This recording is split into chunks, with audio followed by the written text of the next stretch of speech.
In New York City, millions cross the Brooklyn Bridge every year. To most, it's just steel and stone, but to Mr. Harris, it was life itself. He wasn't an engineer, not a policeman, just an old man with a thermos of coffee, sitting on the same bench every day. Every morning, before sunrise, Harris carried breadcrumbs for the birds and smiled at the joggers who rushed past. Few noticed him, but those who did always found a warm greeting waiting. He seemed ordinary, just another face in the city. But he had a secret. Decades earlier, when Harris was a young worker, he had almost lost his life on this very bridge. A stranger saved him, whispering, "If you make it through, promise me you'll help someone else one day."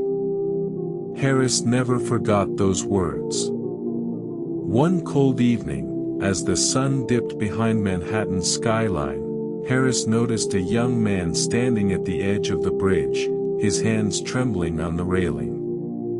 The world rushed by, but Harris walked slowly toward him. "Beautiful sunset, isn't it?" he said softly. The young man's eyes filled with tears. I don't think I can do this anymore," he whispered. Harris didn't lecture him. Instead, he poured coffee into a paper cup and handed it over. "Sit with me," he said. "You don't have to explain. Just don't face this alone." They sat together in silence as the city lights blinked on. Finally, the young man spoke, about losing his job, about feeling invisible, about giving up. Harris listened, really listened, and then said only one thing. "Years ago, someone saved me on this bridge. Tonight, it's my turn to save you. But one day, it'll be your turn too. Promise me that." The young man nodded, tears streaming down his face. He took a deep breath, stepped back from the edge, and for the first time in months, felt hope flicker again.